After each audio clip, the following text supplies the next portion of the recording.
Näitä laulan, joita tiedän, joita kuulen niin kujerran. Ennen saatuja Karjalan kansankirjailija Jaakko Rugojev syntyi Kostamuksen Suojärven pikkukylässä huhtikuun 15. päivänä vuonna 1918. Vuosikymmeniä myöhemmin hän piirsi kotitalonsa sellaisena kuin sen muisti. Jaakko Rugojeville suomi kielenä tuli tärkeämmäksi kuin suomi maana. Siis miten minä nyt tämän ajattelen? Että kun meillä on tämän suomen kielen opetus nyt ajautuneet tällaisen ahdinkoon ja väestön mielipidettä suhteessa suomen kielen on vatvottu niin monella tavalla, niin sen vuoksi on siis tapahtunut nuoren polven venäläistymistä. Mikäli ei palauteta edes jollain tavalla siis käyttöön, rahvaan kansan käyttöön, siis heidän omaa kieltään, murretta tai suomen kirjakieltä, niin ei ota sitten montakaan vuotta, kun yleensä kaikki edellytykset, siis karjalaisten omasta kansallisesta olemassaolosta ja kulttuurin kehityksestä, kutistuvat kerta kaikkiaan ja ainiaaksi. Kouluun meno omasta pienestä Kostamuksen sivukylästä pääkylään merkitsi nuorelle pojalle ratkaisevaa maailmankuvan laajenemista. Häntä alkoivat kiinnostaa aikuisten puheissa käyttämät käsitteet Karjala, Suomi, Venäjä. Laukkurina Suomea kiertänyt isä auttoi poikaa hahmottamaan maantiedettä piirtämällä paperin kulmaan punaisen neliön. Se on Karjala.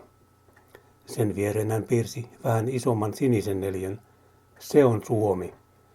Ja koko muu paperi on Venäjä. Kotiseutu Kostamus oli kuitenkin Jaakolle koko hänen elämänsä ajan lähimpänä hänen sydäntään. Hänen suunnitelmissaan oli tehdä kotiseutukirja Kostamuksesta, mutta valitettavasti hän ei ehtinyt edes aloittaa sitä. Tutkijoita varten hän jätti kuitenkin erittäin laajan arkistomateriaalin. Jaakon koulutaival alkoi Kostamuksessa ja jatkui Kontokin kautta Uhtualle, jossa hän sai mahdollisuuden käyttää oppilaitoksensa talon poikaisnuorisokoulun ja keskikoulun laajaa suomenkielistä kirjastoa. Hyvän nuoruuden ajan kirjaston lisäksi Jaakko sai kiittää heräävästä kiinnostuksestaan kirjallisuutta kohtaan legendaarista suomen kielen opettajansa Matti Pirhosta, joka antoi kirjailijaksi ryhtymisen kipinän hänen lisäkseen Ortjo Stepanoville, Pekka Pertulle ja Nikolai Laineelle. Matti Pirhosen opastuksella pojat tutustuivat suomen ja venäjän kirjallisuuden klassikkojen lisäksi Shakespeareen, Goetheen, Schilleriin ja muuhun maailmankirjallisuuteen, joka kirjastossa oli saatavilla suomenkielisenä. Uhtualla Jaakko aloitti kirjoittamisensa suomen kielellä. Hän osallistui koulun kirjallisuuskerhon toimintaan ja kirjoitteli runoja piirilehteen sekä paikallisradiossa esitettäviksi. Uhtualta hän siirtyi Petroskoihin jatkamaan opintojaan ja hän valmistui opettajaksi. 1930-luvun lopulla Jaakko Rugojev kutsuttiin asevelvollisuuttaan suorittamaan. Hän joutui koulutukseen Kaukoitään, Habarovskin alueelle asti. Mutta pian keltanokkasotilaat kuljetettiin taisteluihin Karjalan kannakselle. Talvisota oli alkanut. Tällä sotareissulla Jaakko palellutti jalkansa ja hänet kotiutettiin väkeen kuulumattomana. Rauhan tultua Jaakko siirtyi Uhtualle opettajaksi entiseen kasvattajakouluunsa. Hän ehti toimia siellä vain 1 lukuvuoden. Syttyi uusi sota. Kun Jaakko ei kelvannut armeijaan, hän kirjoittautui nostomiehistä koottuun hävityspataljoonaan, joka lähetettiin hyökkääviä suomalaisia vastaan, koska rajalla ei ollut armeijan joukkoja. Myöhemmin näistä hävityspataljoonista muodostettiin partisaaniosastoja, jollaiseen Jaakkokin liittyi. Hänen osastonsa operoi suomalaisten miehittämällä alueella. Yhdellä retkellä Jaakko joutui tilanteeseen, jossa hänen ryhmänsä oli määrätty polttamaan tyhjäksi evakuoitu Kostamuksen kylä, jotta rakennuksista ei olisi hyötyä miehittäjille. Jaakko sytytti omin käsin kotitalonsa pelastettuaan sitä ennen mukaansa vain vanhempiensa valokuvan. Lähellä kotikylänsä hän myös haavoittui ja sotasairaalasta selvittyään hänet määrättiin rintamakirjeenvaihtajaksi. Petroskoin opiskeluvuodet olivat saaneet Jaakko Rugojevin huomion kääntymään myös oman karjalaisen perinteen puoleen, kun opiskelijat lähetettiin kesäaikaisin kyliin keräämään runolaulua ja satuja. Siitä lähtien hän on tallentanut perinnettä monin eri tavoin. Hän myös itse hallitsi perinneasioita, muun muassa ansapolun tekemisen. Lähemmäi ohon ovilla, pikku silmän pientarilla. Jaakko on Kostamuksen museon perustaja. Kun uusi monikansallinen kaivoskaupunki valmistui, hän halusi, että uudet asukkaat saisivat tietoa seudun entisestä elämästä. Hän hankki museota varten runsaasti esineistöä ja muuta materiaalia. Jaakon mielestä Kostamus tarvitsi myös karjalaisen folkloreryhmän. Hän patisti aluksi Jouki Vatasen perustamaan sellaisen ja järjesti tälle ryhmälle ammattimaisen ohjaajan Valentina Karhusen. Ryhmä on toiminut jo yli 30 vuotta.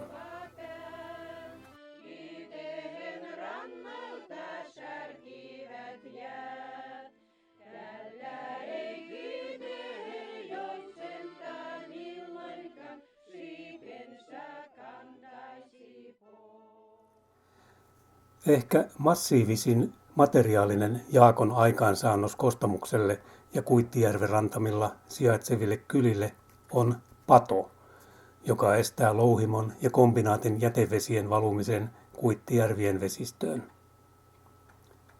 Luonnonsuojelijana Jaakko oli muutonkin aikansa edellä. Ennen kuin vihreä liike oli olemassa, hän kirjoitti jo 1970-luvulla erään ensimmäisistä luonnonsuojelupamfleteista koko Neuvostoliitossa. 1950-luvun lopulla hävitetyn Akolahden kylän asuttamista Jaakko ajoi voimakkaasti. Mutta valitettavasti asiaan myönteisesti suhtautunut Kostamuksen sen aikainen kaupunginjohtaja Gennadi Lasarev menehtyi ennen kuin ehti saada asian päätökseen. Ennen kaikkea Jaakko oli kuitenkin kirjailija.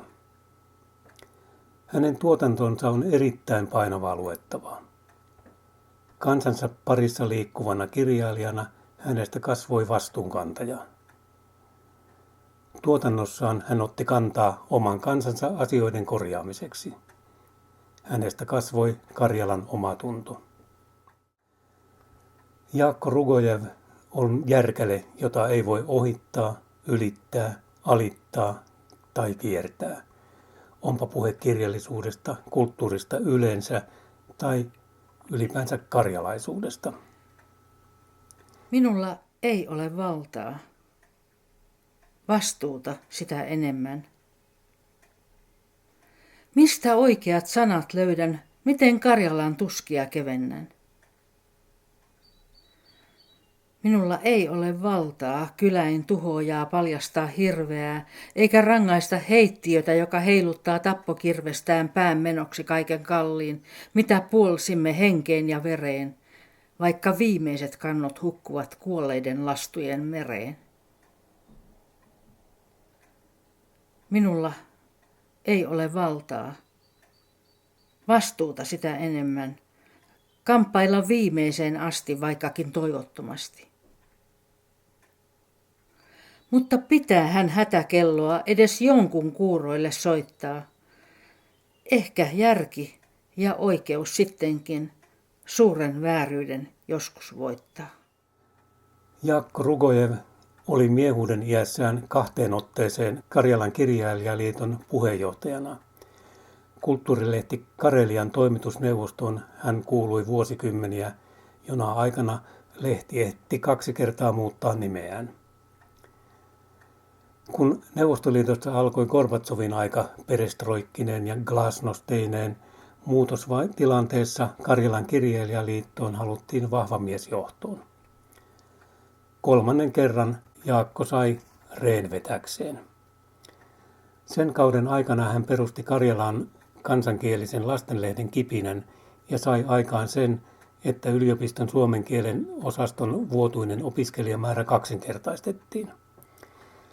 Vuosikymmeniä aikaisemmin hänellä oli ollut keskeinen asema, kun kansalliset kulttuuripiirit olivat vaatineet vuonna 1956 lakkautetun suomen kielen oppituolin palauttamista takaisin yliopistoon.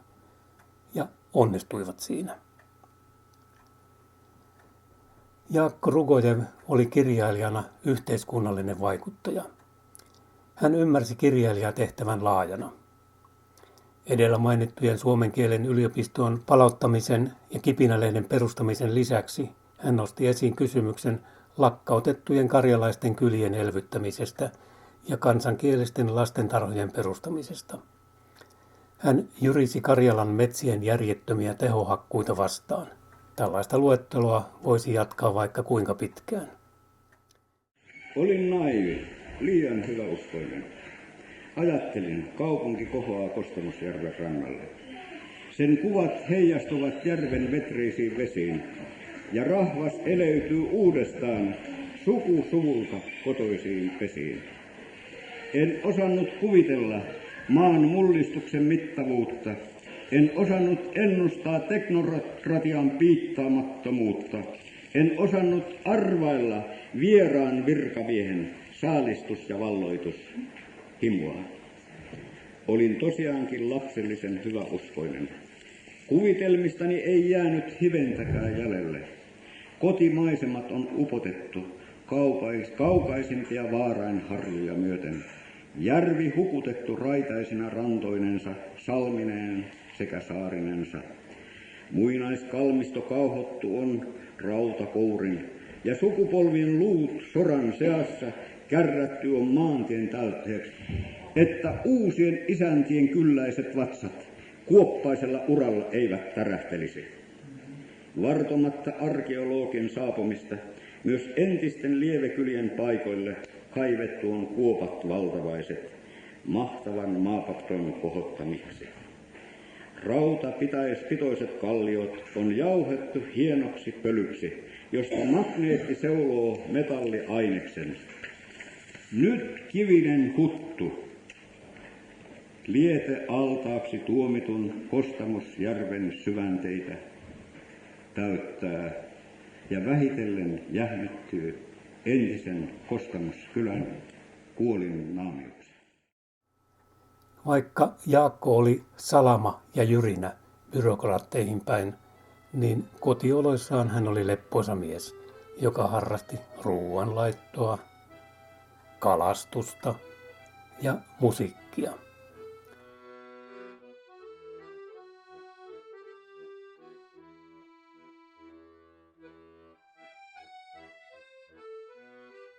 Lapsilleen ja lapsenlapsilleen hän puhui ainoastaan karjalaksi ja suomeksi. Jaakko Rugojev oli myös kansainvälisesti arvostettu henkilö. Häntä ei tunnettu vain Suomessa, vaan muuallakin maailmalla.